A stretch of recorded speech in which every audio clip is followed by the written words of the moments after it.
Bonjour, messieurs. Monsieur Marc Legouille, j'étais avec vous tout à l'heure. Donc, chef de service économique, direction générale du Trésor, Emmanuel Mundela, directeur Afrique de l'Ouest, Meridiam, et Sidjijan, advisor to the vice-président of finance, chef financier officier, Banque africaine de développement, la BAD, tout simplement. J'ai une question globale à laquelle vous allez essayer de répondre très brièvement, tous les trois, tout simplement. L'un des points importants pour faire aboutir les projets, c'est la crédibilité des États, le respect des engagements au niveau de la Direction générale du Trésor. Quel est votre regard sur le sujet et quel soutien pourriez-vous apporter pour y contribuer? On va commencer avec Marc Legouille, s'il vous plaît. Oui, vous l'avez souligné, je crois que c'est l'élément majeur. La crédibilité, c'est, vous savez, l'ensemble des financements aujourd'hui sur des projets d'infrastructure privés font l'objet de garanties d'État. Dans notre cas, nous, la Direction générale des Trésors française, de garanties de l'État français, qui se contre-garantit d'ailleurs auprès de l'État bénéficiaire, exemple ici au Sénégal ou en Côte d'Ivoire.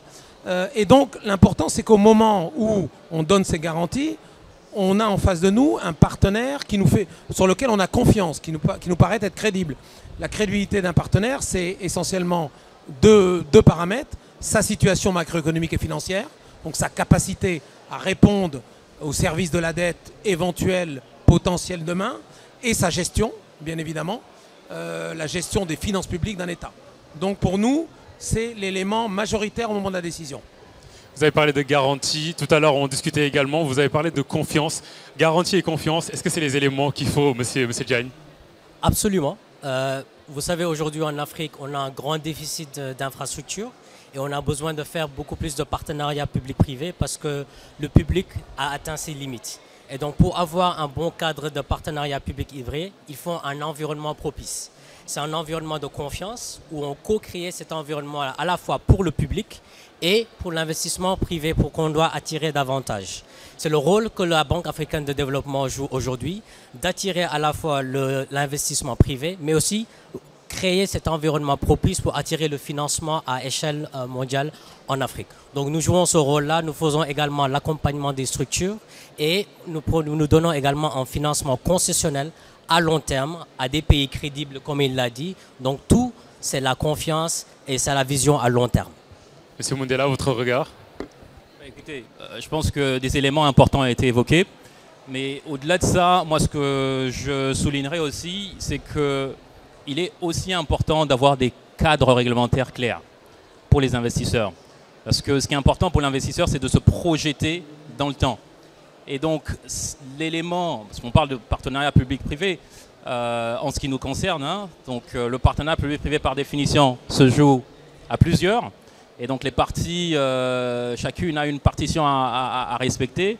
De ce qui est de l'État, c'est définir le cadre réglementaire pour les investisseurs, y compris avec les bailleurs de fonds ou encore les institutions internationales, et de ce qui est je dirais, du secteur privé, parce que nous, en l'occurrence, les financements, on peut les trouver, mais il faudrait être, encore une fois, en confiance avec le client public, mais aussi, il faudrait que le cadre nous permette de pouvoir avancer sans surpricer le risque.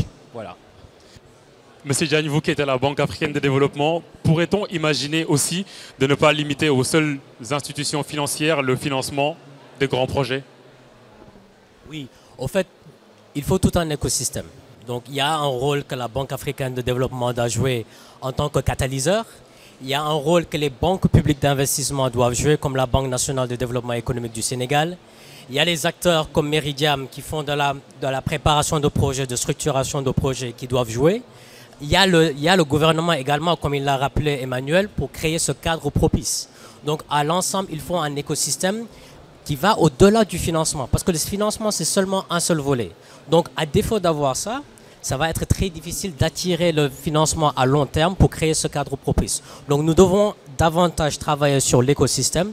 Aujourd'hui, à la Banque africaine de développement, je peux citer par exemple, nous avons un soutien juridique, une facilité de soutien juridique qui permet de faire la structuration de projets, la négociation des dossiers d'appel d'offres, la revue des études ainsi que l'accompagnement technique et financier. Parce que l'écosystème a besoin de ça pour pouvoir créer cet environnement, attirer les financements et répondre aux besoins pour les populations. Justement, toujours à votre niveau, quel rôle doit jouer la Banque centrale régionale pour suivre ces projets et les accompagner? Alors, la Banque centrale, c'est le cadre réglementaire. Aujourd'hui, nous travaillons beaucoup également avec les banques commerciales. Vous savez, ils ont un guichet de refinancement avec la banque. La Banque centrale doit s'assurer quand même qu'il y ait assez de liquidités au niveau du marché parce que nous partageons la zone économique entre 8 pays. Combattre l'inflation et vraiment assurer qu'il y a un bon cadre propice. Aujourd'hui, nous accompagnons ça avec des mécanismes sandbox parce qu'aujourd'hui, il y a beaucoup de régulations qui ne sont pas encore là. Donc, on a besoin d'accompagner, de discuter avec la Banque centrale, surtout pour passer à l'innovation. Parce qu'aujourd'hui, l'Afrique, c'est un continent d'innovation. Mais en général, l'innovation vient toujours après la réglementation. Donc, pour innover, il faut que derrière également, que le cadre réglementaire puisse accompagner cette innovation. Et c'est là sur lequel nous travaillons. Monsieur Le Gouy, j'imagine que vous n'avez pas la formule magique, mais juste comment allier flexibilité, structure locale, tout simplement dans ces secteurs-là?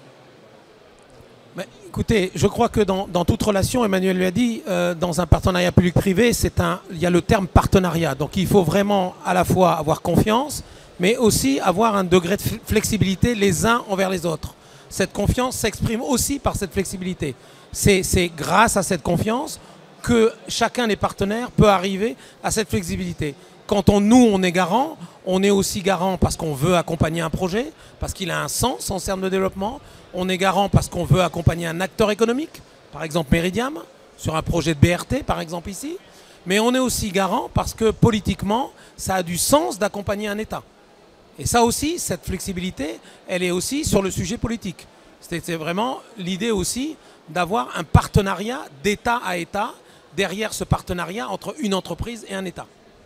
Et justement, quel accord pourrait être imaginé pour le bon fonctionnement de ces accords? Il existe déjà un certain nombre d'accords, entre guillemets, on a parlé du respect d'un écosystème, d'un environnement. Il y a des conventions existantes de protection de l'investissement, des conventions bilatérales, par exemple, de non-double imposition, qui permettent de sécuriser tout un écosystème. Mais ces conventions, il faut qu'elles vivent dans le temps. On a par exemple aujourd'hui, pour ne pas le citer dans ce pays, un gouvernement qui a la volonté de revoir ces conventions dans une logique d'un partenariat plus équilibré. Donc il faut faire évoluer aussi cet écosystème. Monsieur Emmanuel, vous voulez ajouter quelque chose? Oui, en fait, je souhaiterais revenir sur la notion d'innovation. Okay? Parce qu'encore une fois, on parle de partenariat public-privé, on parle de financement, on parle de cadre. Mais aujourd'hui, on est quand même dans un contexte très dynamique, avec une population qui augmente, mais aussi qui est très demandeur de services de qualité. Et donc, ce que nous proposons aux États, c'est de aussi inclure le secteur privé dans cette réflexion. On a parlé du cadre réglementaire qui est important. Et dans ce cadre, on a besoin aussi d'innover. On parle le financement tel qu'il est pensé aujourd'hui, je pense, tend à atteindre ses limites. Ce que moi, je conseillerais aux États, c'est déjà de voir dans quelle mesure on peut faire participer beaucoup l'économie locale dans la structuration, mais aussi dans le financement des infrastructures. Certes, les banques de développement ont un rôle à jouer, le secteur privé étranger a un rôle à jouer, mais je pense qu'il y a une part importante pour le secteur privé local. Et on est là aussi pour accompagner, parce qu'on a la technique, on a les poches de financement, et maintenant, ce qu'on souhaite faire, c'est de créer un nouvel écosystème où le privé local est aussi acteur de son développement. Monsieur Diagne, est-ce que la Banque africaine de développement, parmi ses rôles, c'est aussi d'influencer ou en tout cas de motiver les États à cet accompagnement-là? Non, c'est un rôle très important. Donc le dialogue politique, policy en anglais, il est très important. On le fait avec les gouvernements. Mais au-delà de ça, on joue un rôle dans le financement des structures. Donc aujourd'hui, par exemple, je donne un exemple. On a inauguré le parc technologique du Cap-Vert. c'était fait avec l'État, même si ça va accompagner des structures privées. C'est un dialogue, un partenariat gagnant-gagnant pour nous permettre de faire aujourd'hui un financement à hauteur de 45,5 millions d'euros pour pouvoir accompagner la transformation numérique de Cabo Verde. On le fait au Sénégal pour accompagner la Direction générale du Trésor et des impôts et domaines dans tout ce qui est digitalisation pour les revenus. Et c'est un dialogue politique qu'on a d'abord avant de mettre les outils en place tels que le financement, l'appui financier, les techniques, l'accompagnement technique et financier en tant que partenaire technique et financier. Donc on fait les deux, mais la politique est très importante et c'est un dialogue privilégié que la Banque africaine de développement a avec ses pays partenaires. Merci beaucoup à tous les trois. Merci d'être passés.